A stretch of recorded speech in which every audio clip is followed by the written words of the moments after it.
కాంగ్రెస్ పార్టీకి మధ్యప్రదేశ్లో వణుకు ప్రారంభమైంది. మీనాక్షి నటరాజన్ ఆల్రెడీ కొంత కంగారు పడితే ఇప్పుడు వాళ్ళ ఎమ్మెల్యేలందరినీ మళ్ళీ తెలంగాణలో క్యాంపు పెట్టడానికి రెడీ అవుతున్నారు.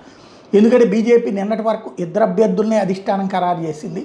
మూడో అభ్యర్థిని కూడా మీరు ఖరారు చేస్తే గెలిపిస్తామని భారతీయ జనతా పార్టీ రాష్ట్ర నాయకత్వం అడగడంతో మూడో అభ్యర్థిని కూడా ప్రకటించింది. దీంతో ఇప్పుడు ఉలిక్కి పట్టం అన్నది కాంగ్రెస్ వంతైంది. మీనాక్షి నటరాజన్కి పెద్ద సమస్య కూర్చుంటుంది. వాస్తవంగా లెక్క చూసుకుంటే మొత్తం అసెంబ్లీ సభ్యులు 230, ప్రస్తుతం అక్కడ ఒక 2 ఖాళీ ఉన్నాయి, 228 ఉన్నాయి. ఇందులో బీజేపీకి 164 మంది ఉన్నారు, కాంగ్రెస్కి 64 మంది ఉన్నారు. రాజ్యసభలో గెలవడానికి అభ్యర్థికి 58 ఓట్లు అవసరం. ఆ లెక్కన మీనాక్షి నటరాజన్ ఈజీ, ఎందుకంటే వాళ్ళకి 64 ఉన్నాయి కాబట్టి. బీజేపీ తన బలంతో 2 సీట్లను సులభంగా గెలుచుకుంటుంది.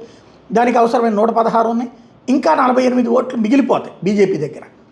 అదే సందర్భంలో కాంగ్రెస్ పార్టీకి 58 అవసరం కాబట్టి ఇంకొక 6 మిగలాలి. కానీ ఇప్పుడు కాంగ్రెస్కి ఎదురవుతున్న సమస్యలు ఏంటంటే బీనా నియోజకవర్గానికి చెందిన కాంగ్రెస్ ఎమ్మెల్యే నిర్మలా సప్రే పూర్తి డిఫరెంట్ కథ నడపడం బిగించేశారు. కాంగ్రెస్ అధిష్టానానికి వ్యతిరేకంగా వ్యవహరిస్తూ బీజేపీకి దగ్గర అవుతున్నది.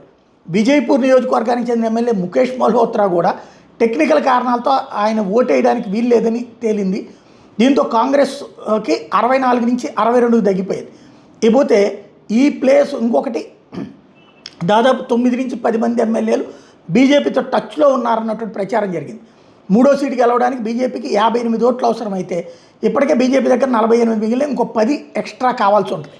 బీజేపీ మూడో అభ్యర్థిని ప్రకటించేసింది. దీంతో క్రాస్ ఓటింగ్కి సంబంధించినటువంటి అంశం ఒకటి, ద్వితీయ ప్రాధాన్య ఓటు తృతీయ ప్రాధాన్య ఓట్లని కూడా తనే వేయించుకోగలిగితే ఆటోమేటిక్గా జరిగేటటువంటి ఇంకోటి క్రాస్ ఓటింగ్ ఏదో జరగబోతోందన్నటువంటి ప్రచారం కూడా నడుస్తోంది. దాంతో ఇప్పుడు కంగారు పట్టడం కాంగ్రెస్ వంతైంది.